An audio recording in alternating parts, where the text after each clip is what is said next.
ассалому алайкум бинандагони гиромӣ, нашри навбатии барномаи иттилоотии пайғом манзури шумост. Инак имрӯз дар барномаи мо тамошо кунед.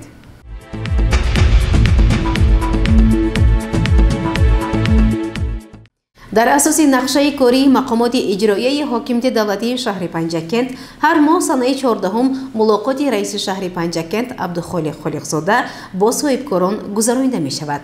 Гузориши мо аз мулоқоти 4-уми раиси шаҳр бо соҳибкорони шаҳру деҳоти Панҷакент омода шудааст. Таваҷҷӯҳ намоед ба гузориши нахустини барномаи иттилоотии пайғом. рушди соҳибкорӣ яке аз соҳаи даромадноки давлат ба ҳисоб меравад. баробари таъсиси корхонаҳои нав ҷойҳои корӣ зиёд мегарданду мардум ба муҳоҷират намераванд.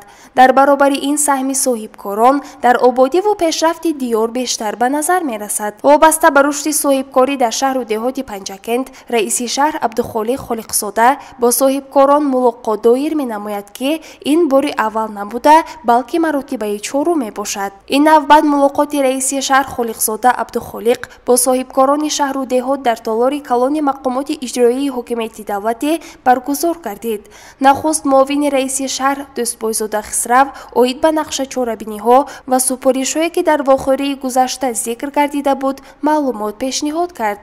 баъдан раиси шаҳр бо соҳибкорон суҳбати ошкоро доир намуда таклифу пешниҳод ва интиқоди онҳоро шунид ва барои ислоҳи камбудиҳо масъулинро вазифадор намуд то мушкилиҳои ҷойдошта дар муддати кӯтоҳ ҳалли худро ёбад. дар идомаи мулоқот Фаридун Абдуалимзода намояндаи фонди Оғахон дар ҷумҳурии Тоҷикистон ки иштирок дошт сухан гуфта ба соҳибкорон якчанд маслиҳатҳои муфид пешниҳод кард. дар назар аст ки дар шаҳру деҳоти Панҷакент бо иқдоми соҳибкорон ва шахсони саховатпеша коргоҳҳои нав сохта ба истифода дода мешавад. гузориши Сабрина Акрам ва Вайс Молҷон Холов.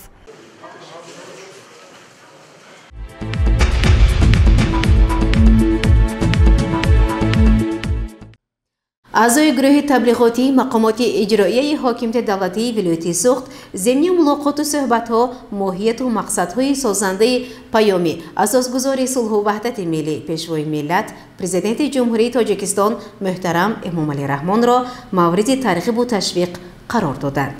аъзои гурӯҳ устоди донишгоҳи давлатии Хуҷанд ба номи академик Бобоҷон Ғафуров, доктори илмҳои филологӣ Нуралӣ Нурзод дар парки технологии донишкадаи омӯзгории Тоҷикистон дар шаҳри Панҷакент ва ҷамоати деҳоти Халифа Ҳасан мулоқот доир намуд.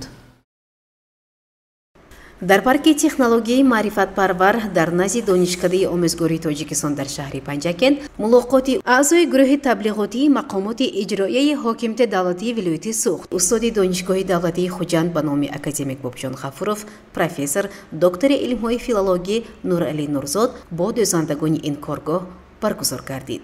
ном бурда доир ба дастуру супоришҳои асосгузори сулҳу ваҳдати миллӣ пешвои миллат президенти ҷумҳурии Тоҷикистон муҳтарам Эмомалӣ Раҳмон ки санаи 21 декабри соли 2021 зимни ироаи паёми навбатӣ баён доштанд, ба таври муфассал муҳтавои нуктаҳои асосии паёми пешвои муаззами миллатро шарҳу изоҳ дод. зикр гардид ки пешвои миллат дар паёми навбатӣ нақши бонувону занонро дар бунёди ҷомеаи демократӣ ва дунявӣ хеле бузург арзёбӣ намуда хотирнишон сохтанд ки имрӯз дар кишвар соҳае нест ки занону бонувони тоҷик дар он фаъолияти пурсамар надошта бошанд.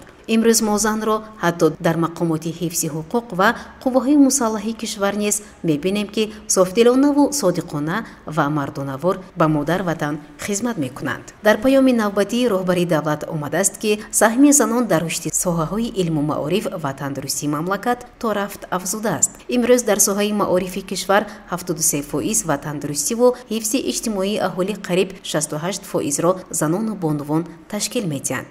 фаъолияти бонувон дар соҳаи кишоварзӣ ва рушди иқтисодиёти кишвар низ назаррас буда ҳоло шумораи роҳбарони хоҷигиҳои деҳқонӣ аз ҳисоби бонувон 35600 нафар ва занони соҳибкор 77400 нафарро ташкил медиҳад.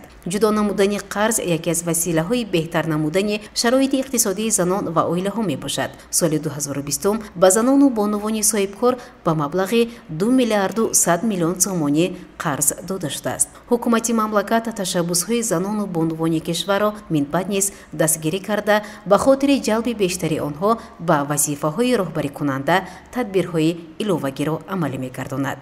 дар интиҳон ноиби ректор оид ба корҳои тарбияи донишкадаи омӯзгории тоҷикистон дар шаҳри Панҷакент номзади илмҳои педагогӣ Фотима Сироҷзода ва дӯзандагони коргоҳ оид ба шарҳи нуктаҳои асосии паёми пешвои муаззами миллат ибрози андеша намуда гуфтанд ки татбиқи нуктаҳои ин ҳуҷҷати муҳим замина фароҳам меорад ки пешрафти соҳаҳо таъмин ва сатҳи аҳволии мамлакат боз ҳам беҳтар гардад. гузориши Муниса Атамулоева ва Шоҳусайн Солиҳов. бо мақсади вусъат додани корҳои тарғиботиву ташвиқотӣ ҷиҳати баланд бардоштани маърифати ҳуқуқии шаҳрвандон ва бедор намудани зиракии сиёсӣ дар идораи ҷамъияти деҳоти Халифа Ҳасан мулоқот оид ба муҳтавои паёми пешрои муаззами миллат бо иштироки аъзои гурӯҳи тарғиботӣ ва фаъолону сокинони ҷамъияти деҳоти Халифа Ҳасан баргузор гардид. дар мулоқот нахуст мудири шӯъбаи рушди иҷтимоӣ ва робита бо ҷомеаи дастгоҳи раиси шаҳр Дӯсода Афзалшоҳ сухан гуфта таъкид намуд ки мо бояд ба қадри ин озодӣ, сулҳу субот ва оромии кишварамон расем ва ҷавобан ба ҳамаи он ғамхориҳое ки аз ҷониби пешрӯи муаззами миллат ба мардуми кишвар мерасад содиқона меҳнат кунем ва дар ободии ватани азизамон саҳми арзандаи хешро гузорем. дар ин раванд фарзандонро дар роҳияи ватанпарвариву инсондӯстӣ ифтихор аз кишвари соҳиби истиқлол тарбия намоем. барои расидан ба ин мақсадҳои воло ки аз ҳидоятҳои наҷибонаи пешрӯи муаззами миллат президенти ҷумҳурии Тоҷикистон муҳтарам Эмомалӣ Раҳмон сарчашма мегирад, дар навбати аввал зиракии сиёсиро аз даст надода ҳамеша дар роҳи муқаддаси ҳифзи марзу буми ватан омода бошем. дар идомаи мулоқот аъзои гурӯҳи тарғиботӣ доктори илмҳои филологӣ устоди донишгоҳи давлатии Хуҷанд ба номи академик Бобоҷон Ғафуров, профессор Нуралӣ Нурзод баромад намуда аз сиёсати созанда ва паёми навбатии асосгузори сулҳу ваҳдати миллӣ пешрӯи миллат президенти ҷумҳурии Тоҷикистон муҳтарам Эмомалӣ Раҳмон ба Маҷлиси олии кишвар ки мақсаду мароми он пеш аз ҳама баланд бардоштани сатҳи зиндагии мардум, рушди тамоми соҳаҳои хоҷагии халқ, махсусан эълон намудани солҳои 2022-2026 ҳамчун солҳои рушди саноат барои пешрафти Тоҷикистони азизи мо як такони азиме хоҳад шуд. сипас яке аз иштирокчии мулоқот раиси хоҷагии деҳқонии Меҳнатобод ба аъзои гурӯҳи тарғиботӣ барои баргузор намудани чунин вохӯриҳои судманд изҳори миннатдорӣ баён сохт. мулоқотро намояндаи гурӯҳи тарғиботӣ Дӯсода Афзалшоҳ ҷанбаст намуда изҳори боварӣ намуд ки ҳар як сокини мамлакат дар рушду нумӯи соҳаҳои мухталифи хоҷагии халқ саҳмгузор хоҳанд шуд. гузориши Сабрина Акрам ва Варшо Ҳусайн Солиҳов.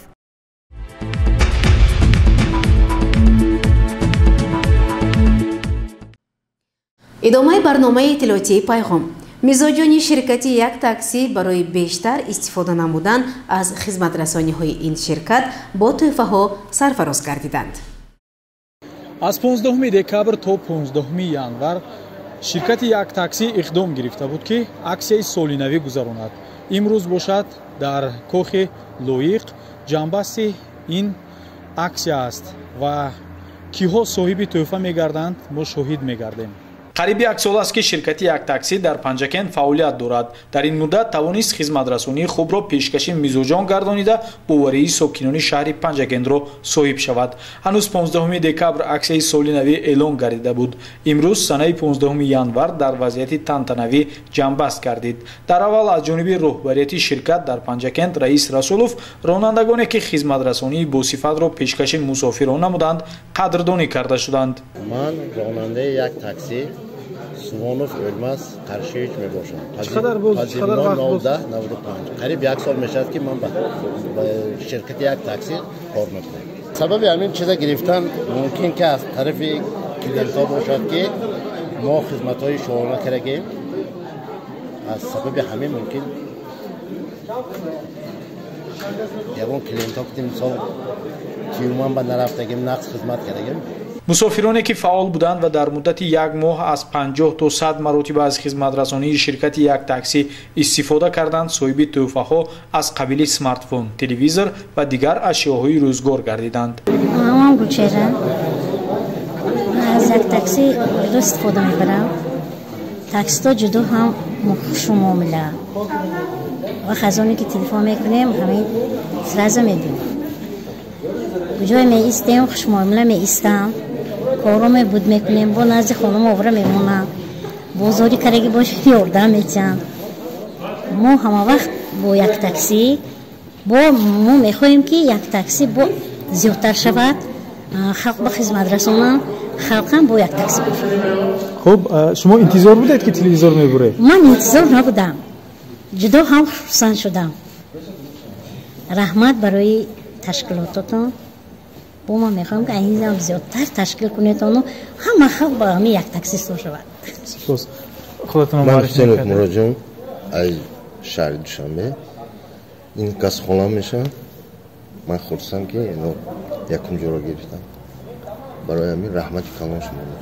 ман бозор ба саломат аз хизмати сокини шаҳри панҷакен аз хизмати як такси ман миннатдор бисёр фаъолона рафтор кард. ман хизмат мекунам бо айнам хизматашон нақша баракат ба касбу коршон худованд ато кунад. ҳама вақт ихволи нек сари баланд кардашона ҳамин шофёро ба коргарои ҳамин. хуб хизматрасони як такси чӣ хел? нас хуб бисёр ба дараҷаи баланд фаъол рафт хизмат мекунанд. раҳмат. мо миннатдор. интизор будед ки тӯҳфа мегиред? чия интизор будед ки чӣ гирифтед? худованд насиб карда ки гирифтем. интизор набудаму яке занг задан ки беетифта омадам. худо ба шукр. худо аввал ҳамаи нигоҳ дорад. баъд ҳамин ширкати як такси ҳам коргаро шудем шофёро ки худованд нигаҳбон шавад. худованд ба касбу коршон баракат ато кунад. мо умедворем ки ширкати як такси сифати хизматрасониро боз ҳам баландтар менамояд ва ин аксия аввалин асту охирин нест. бинандагони азиз, қариб 40 нафар сокинони шаҳри панҷакен мизоҷони як такси соҳиби тӯҳфаҳо гардиданд. аз шумо ҳам даъват ба амал меорем ки аз ширкати як такси истифода баред.